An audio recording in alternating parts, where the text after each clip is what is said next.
अस्सलाम वालेकुम दोस्तों, मेरा नाम है अली उमर। हमेशा की तरह मौजूद है दाऊद और आप देख रहे हैं जिस वक्त क्रिकेट लवर अली शो को देखना बनता है। दोस्तों आप लोग से बात करने जा रहे हैं, बात करेंगे जी आज आपके साथ टॉप क्रिकेट न्यूज का सेगमेंट है, आप उसको शेयर करेंगे। नंबर 1 पे आप लोग से बात करने जा रहे हैं, कल खेला जाना है पाकिस्तान और ऑस्ट्रेलिया के दरमियान। आपको पता है कि दूसरा टी20 इंटरनेशनल खेला जाएगा। पहले टी20 में तो बस मजाक ही हुआ, 7 ओवर हुए, 7 ओवर में जो ऑस्ट्रेलिया ने 1 हैंडेड जो है सिंगल हैंडली हमें पेल दिया। लेकिन अब कल उम्मीद है इंशाल्लाह पाकिस्तान टीम जो है कमबैक करेगी। तो क्या होने जा रही है पाकिस्तान की प्लेइंग 11, इस पर बात करेंगे। वेदर को लेकर क्या अपडेट आ रही है वो आप लोग से शेयर करेंगे और बात करेंगे। जिसके बाद जो हमारे पास अपडेट आ रही है वो आ रही है कोचेस के हवाले से। जेसन गिलेस्पी की भी हो सकती है छुट्टी, कब होने जा रही है छुट्टी। और पाकिस्तान जो है जो इन दो कोचेस के साथ पाकिस्तान के मामला रहे, गैरी क्रिस्टन और जेसन गिलेस्पी, अब इसके बाद पाकिस्तान एक नई सोच के साथ जाना चाह रहा है कोचिंग स्टाफ में। वो क्या कहानी है वो भी आपको बताएंगे। तो अगर आप हमारे चैनल पर नए पहली बार आए, चैनल को सब्सक्राइब करें, साले के बेल आइकन तो बात का आगाज करते हैं नंबर 1 खबर के साथ जो हमारे पास आ रही है। तो सबसे नंबर 1 खबर आ रही है वो यही आ रही है कि कल मैच खेला जाना है पाकिस्तान और ऑस्ट्रेलिया के दरमियान। दूसरा टी20 जो है वो खेला जाएगा। पाकिस्तान जो है बड़ा होपफुल है, सिडनी में जो है ये दूसरा टी20 खेला जाएगा। काफी लोग जो बोल रहे होते हैं हॉबर्ट में जो है ये दूसरा टी20 है, बेसिकली तीसरा वहां पर है, दूसरा जो है हॉबर्ट में नहीं है, दूसरा जो है वो सिडनी के अंदर खेला जाएगा। तो दाऊद साहब क्या लग रहा है कल क्या होने जा रही है पाकिस्तान की प्लेइंग 11, क्योंकि जो पिछले मैच की प्लेइंग 11 आई थी उसके अंदर से जांदाद खान का जो नाम है वो कटा हुआ था। ऐसे तो था कि 100% उसको चांस मिलना था, लेकिन चूंकि मैच 7 ओवर का हो गया था, फिर जिस तरह से वो ओवर्स का उन्होंने रूटीन रखी हुई थी कि एक बॉलर 3 ओवर डाल सकता है, बाकी 2-2 करके, तो इस तरीके से फिर उसका नाम बन नहीं रहा था जांदाद को। उनको लगा कि इसका कोई खास रोल नहीं, हसीबुल्ला का शायद ज्यादा रोल हो सके, लेकिन किसी का भी रोल उसमें तो समझ ही नहीं आया। तो क्या कहेंगे? देखिए अब हकीकत तो यह है कि अभी जो पाकिस्तान की जो टी20 की जो बैटिंग है वो बहुत ही अनसेटल नजर आई है। जिस तरह से बात ये नहीं है कि 7 ओवर के मैच से जाहिर आप जज नहीं करते किसी को, लेकिन फिर भी जो एक अप्रोच नजर आ रही थी ना कि जो हार्ड हिटिंग है वो बड़ा मसला नजर आ रहा था। और हम भी बात कर रहे थे कि पावर हिटिंग का पाकिस्तान की बैटिंग में बहुत बड़ा मसला है। ठीक है, इफ्तिखार को टीम से बाहर निकाला, आसिफ अली मुझे लगता है कि उनको आपको रखना चाहिए। हांगकांग सुपर सिक्स में तो लाजवाब खेले थे, लेकिन जाहिर है हांगकांग सुपर सिक्स अलग फॉर्मेट है। लेकिन 2021 के वर्ल्ड कप में भी अगर आप आसिफ अली की परफॉर्मेंस देखते हो और जो अगले आपने टी20 खेलने हैं, अगला आपका जो सीजन है वो अगर आप देखो तो एशियन कंडीशन में ही है।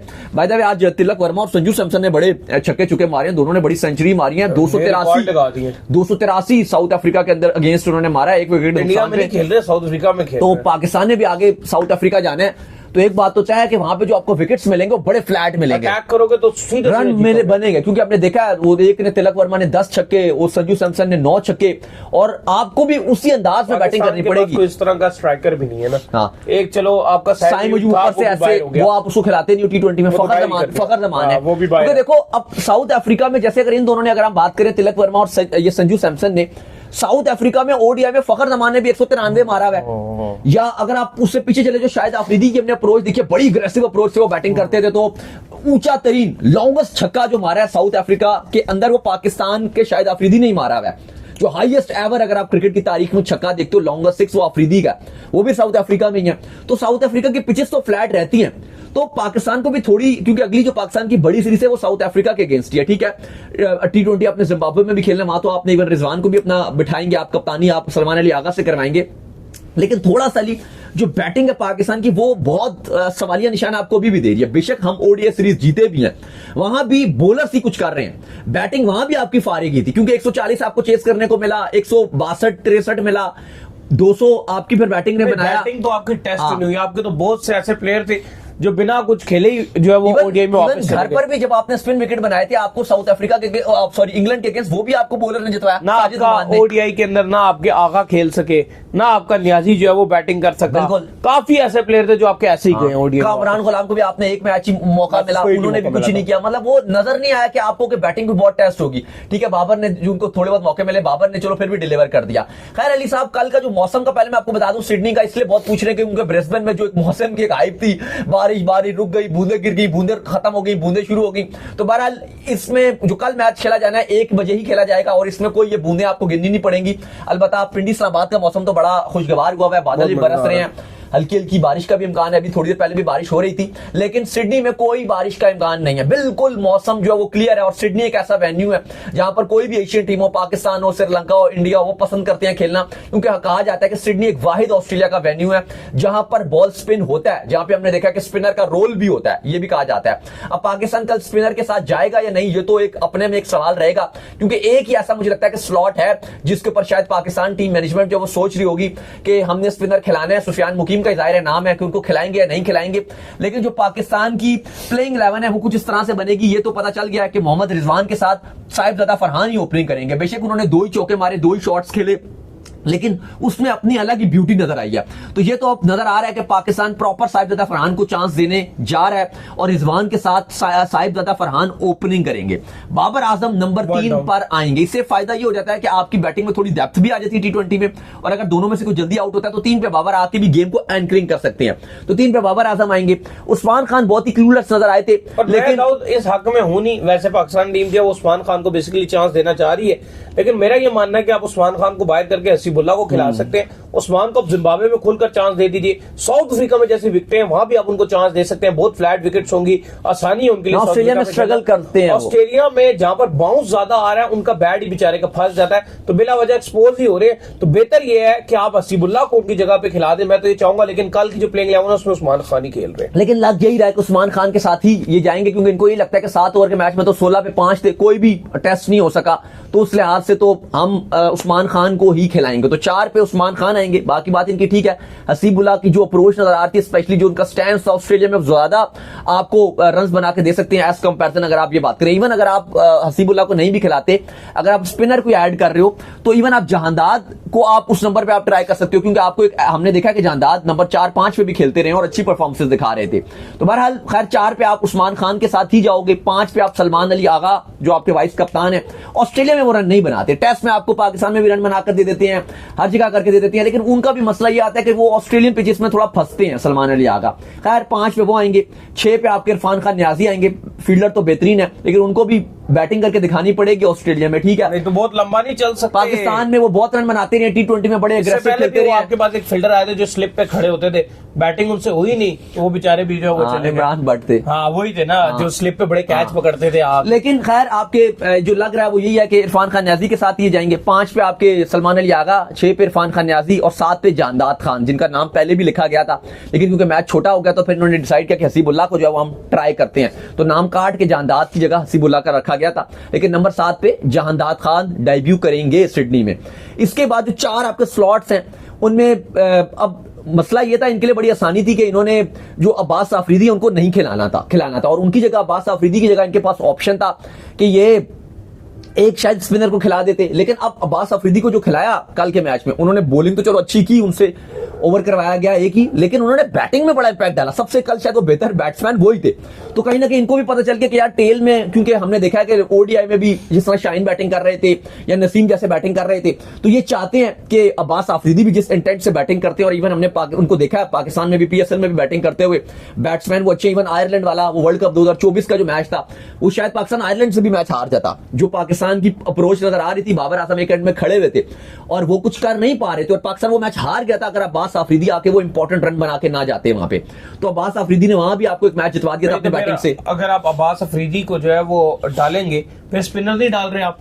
अब यही लग रहा है कि या तो नसीम थोड़ा सा, अगर आप देखो टी20 में वो बहुत एक्सीलेंट नहीं होते, ओडीआई और टेस्ट में चलो एक अच्छी बॉलिंग करते हैं। 7 ओवर थे ना, चलो आपको जहां पर प्रॉपर 4-4 ओवर करने पड़ेंगे, विकेट्स लेंगे आपके लिए वो। 2 ओवर में तो कुछ नहीं कहता। नसीम खेलेंगे तो जाहिर है चांसेस तो यही है कि नसीम खेलेंगे तो स्पिनर नहीं खेलेगा। एक स्पिनर आना चाहिए। जो ऑस्ट्रेलिया की जो बैटिंग लाइनअप है वो इतनी मैच्योर नहीं है, वो फंस सकती है एक स्पिनर के। नहीं, सिडनी को सूट करती है, सिडनी का वेन्यू।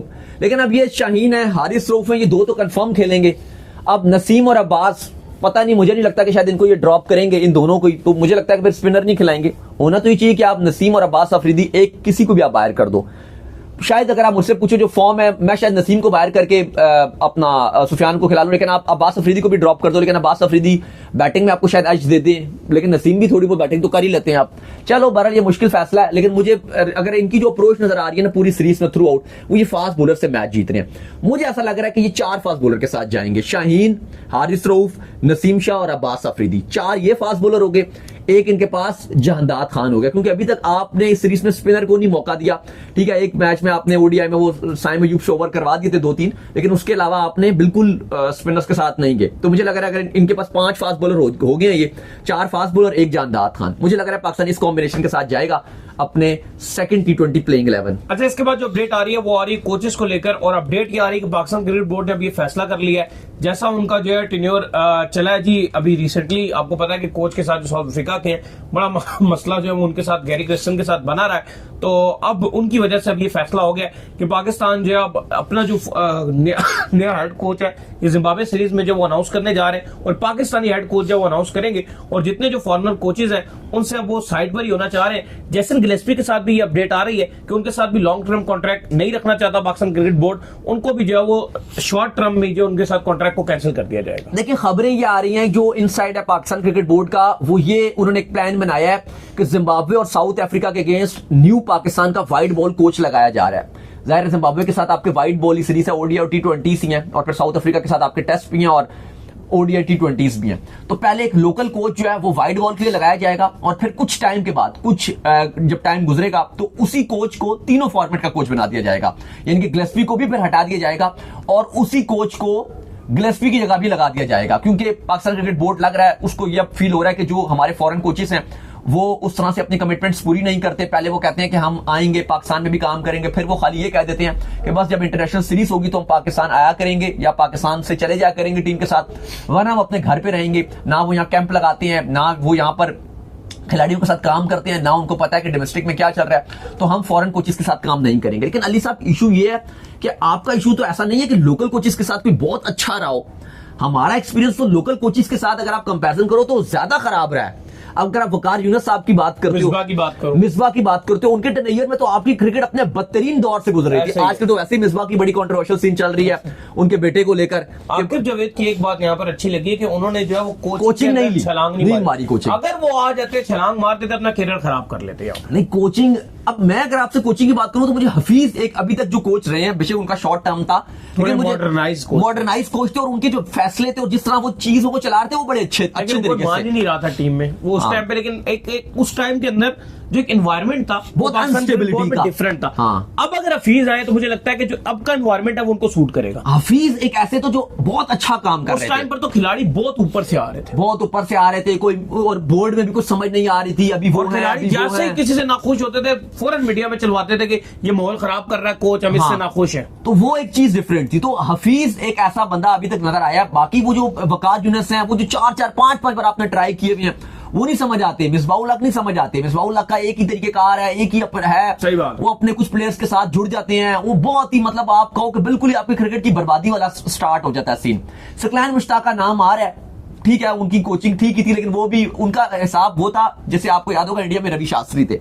सकलैन का ये होता है कि वो इंटरफेरेंस नहीं करते। वो कहते हैं कि जी ठीक है जो कप्तान कर रहा है ना कर ले, वो बिल्कुल दूर रहते हैं। वो कहते हैं ठीक है जी आपने जो वो कहते हैं ठीक है। और उनका नाम इसलिए भी ज्यादा जो है ना उभर कर आ रहा है, रिजवान के साथ भी उनकी बड़ी अलाइनमेंट रहती है क्योंकि रिजवान की ज्यादा चलेगी। हाँ, सकलैन का मैंने ये देखा कि वो कुछ करते कराते नहीं, आराम से मैं बैठ के कुदरत का निजाम अपनी तस्वीर फेरेंगे। वो बस वो कहते हैं आपने जो करना है आप कर लीजिए, ठीक है, मीडिया में आप उनको भेजोगे वो चले भी जाएंगे। हाँ जी, कुछ नहीं होता, सबके साथ उनकी बन जाती है, वो सबके साथ उनकी बनती है सकलैन की। उनका ये है कि वो कुछ करते भी नहीं, लेकिन अगर वो आगे तो फिर शादाब के लिए खुशखबरी है कि वो वापसी आ जाएंगे। चलो वो एक अलग चीज है। लेकिन दूसरी सकलैन का जो है ना कि वो जिस तरह से जैसे होता है ना कि अपना एक प्लान देता है कोच, एक अपना कोई होमवर्क होता है कोच का, वो नहीं है एक्टिव। आप बेसिकली मैं आपकी बात आगे बढ़ाऊं तो आप कहना चाह रहे हैं जैसे मैकलम हो गए बड़े एक्टिव कोच है। बहुत ऐसे एग्जांपल रहना पड़ता है। जोनाथन ट्रॉट अफगानिस्तान की कोच, आप उनकी अप्रोच देख लो, एक्टिव कोच होना चाहिए। कुछ वो करते हैं। सकलैन भाई कुछ नहीं करते, वो बस पैसे लेते हैं। हाँ बस वो ठीक है, वो कहेंगे वो एक जॉब की तरह 9 to 5 की जॉब होती है, बस वो बैठ जाएंगे टीम का ट्रैवल कर रहे हैं, कहेंगे जी आपका जो कप्तान का प्लान है वो कहते हैं ठीक है। वो सेकंड ऑप्शन नहीं देंगे, जैसे प्लान ये कह रहा है कहेंगे नहीं ये नहीं करना, कोई कंफ्लिक्ट नहीं इनका आएगा, जो कहेंगे चलते। हालांकि जो टीम हमारी है बेसिकली ये थोड़ी डंडे से चलने वाली है। इसको जो आकिब जावेद ने जो थोड़ा सा ट्रैक के ऊपर लाए वो डंडे से ही ट्रैक के ऊपर लाए, नॉर्मल नहीं लाए उन्होंने। कप्तान के ऊपर छोड़ नहीं दिया। रिजवान जैसे कप्तान है वो टैक्टिक्स वाइज एक अच्छे कप्तान है। अगर आप देखो अगर सकलैन इनके साथ लग भी जाते हैं तो चलो, अगर ये कोई अपना वो उनसे कुछ उनकी कोई बात को डिसएग्री नहीं भी करेंगे तो चलो रिजवान टैक्टिक्स वाइज अच्छी टीम लेके चलते हैं। उस पॉइंट ऑफ व्यू से आप देखो तो चलो इनकी जोड़ी शायद चल ही जाए कि रिजवान फुल अथॉरिटी उन्हीं के पास आ जाएगी। तो ये, लेकिन हाँ इस टाइम सिलेक्शन कमेटी मेन है, वो बहुत एक्टिव। इस टाइम जो पावर है सबसे ज्यादा वो सिलेक्शन कमेटी के पास और आकिब जावेद के पास। वो प्रूव भी कर रहा है। जैसे टाइम गुजर रहा है, जैसे वो टेस्ट सीरीज जीत गए, ऑस्ट्रेलिया में ओडीआई सीरीज जीत गई टीम, उनको क्रेडिट जा रहा है। हाँ, तो ये मसला। अब देखें और भी नाम हैं अभी, क्योंकि पीसीबी ने अभी फुल अब जैसे आपको बताया कि अभी ऐसा कोच तो नहीं होगा कि खाली व्हाइट बॉल के लिए, कुछ टाइम के लिए इसको व्हाइट बॉल का कोच लगाया जाएगा और फिर उस टाइम के बाद इसको फुल टाइम भी लगा दिया जाएगा। खैर अली साहब, थोड़ी सी बात कर लेते हैं आईसीसी के हवाले से जो चीजें चल रही हैं, क्योंकि अभी तक हकीकत यह है, जो पाकिस्तान के फैंस ये बात कर रहे हैं, इंडिया की मीडिया की हमने पिछले शो में भी बात की कि क्या चीजें चल रही हैं, लेकिन इस टाइम अली पीसीबी का ऑफिशियल कोई उस तरह का स्टेटमेंट नहीं आया। अगर आप बीसीसीआई की बात करते हो, कुछ ऑफिशियल नहीं आया, बिल्कुल खामोशी है पाकिस्तान क्रिकेट बोर्ड में। इन मीडिया दोनों में ऐसे लग रहा है कि गुत्था गुत्था नहीं होते पहलवान, WWE है, वहां से वो एक दाव लेते हैं, यहां से एक दाव लिया जाता है, लेकिन बोर्ड्स की बिल्कुल खामोशी है। आईसीसी की तरफ आप जाते हो, इससे ज्यादा खामोशी है, बीसीसीआई और पीसीबी से ज्यादा खामोशी आईसीसी में है। इस टाइम जो लेटेस्ट अपडेट आ रही है, आज की जो एक और भी अपडेट आई है, वो ये कि आईसीसी 21 नवंबर यानी कि आज से आप एक हफ्ता ले लो, एक हफ्ते में आईसीसी बड़ा फैसला लेगा। क्या फैसला लेगा वो ज़ाहिर है आपको वक्त बताएगा, क्योंकि इस टाइम बहुत सारी चीजें ऐसी चल रही हैं, लेकिन कहा जा रहा है कि आईसीसी ने जो भी फैसला लेना है वो 21 नवंबर तक लेगा। ठीक है, इंडियन मीडिया कुछ और रिपोर्ट करता है, वो बिल्कुल ही एक अलग तर्ज की रिपोर्टिंग करते हैं। वो अब तो ओपिनियन बना रहे हैं, वो जो है वो हाँ, ऐसा एक मीडिया में ओपिनियन बना रहे हैं कि पाकिस्तान में बहुत खतरा है। ये एक ओपिनियन इस तरह का बनाना शुरू कर दिया, अलग ही तर्ज की रिपोर्टिंग कर रहे हैं और ये कह रहे हैं जी कि हम पाकिस्तान नहीं जा रहे, उसको जस्टिफाई करने की कोशिश कर रही है इंडियन मीडिया। पाकिस्तान में जो है वही चल रहा है कि भाई इंडिया आएगा तो ठीक है, नहीं आएगा तो हम इंडिया के बगैर करवा लेंगे। लेकिन इस टाइम जो अब न्यूट्रल फैसला है और क्या बेहतरीन फैसला है, वो आईसीसी की पॉसिबिलिटीज नजर आ रही है कि 21 नवंबर को आईसीसी इस हवाले से फैसला लेगा कि चैंपियंस, क्योंकि एक और मीडिया में रिपोर्ट्स भी ये हो रहा कहा जा रहा था, कुछ मीडिया सोर्स ये भी रिपोर्ट कर रहे थे कि अगर आईसीसी 21 नवंबर तक आईसीसी को कोई आप कहते हो ना कि कोई उसको समझ ना आई कि भाई क्या करना है, तो आईसीसी इस चैंपियंस ट्रॉफी को पोस्टपोन भी कर सकता है कि फिलहाल कुछ टाइम के लिए पोस्टपोन कर लो, तब तक मैं सोल्यूशन निकालूंगा और फिर मैं इसका ऐलान करूंगा। तो ये भी एक आईसीसी गौर कर रहा है, जहां पे ऑप्शन है कि इंडिया को हटा दो, ये कर दो, और पोस्टपोन का फिर ये होगा कि आईसीसी उस टाइम फिर सोचेगा कि मैंने किस तरह से चीजें चलानी है, लेकिन इस पर ब्रॉडकास्टर नहीं मान रहा, तीसरा बंदा वो रोला डालेगा। तो उम्मीद करते हैं आज का हमारा शो आपका पसंद, वीडियो को लाइक कीजिए, हमारे चैनल को सब्सक्राइब कीजिए, साथ ही बेल आइकन को बजाइए और एक और काम कर लीजिए, वो कर लीजिए, इंस्टाग्राम के ऊपर जाइए, आप इन्हें इंस्टाग्राम पे मुझे फॉलो कर लीजिए, वहां पे मैं मौजूद हूं, दाऊद क्रिकेट के नेम से। अगर आपको सवाल हो तो भेजिएगा और इनको भी follow. Cricket lover Ali official के नाम से लिंक डिस्क्रिप्शन में मौजूद है, जाइए फॉलो कीजिए। अल्लाह हाफिज, बाय बाय।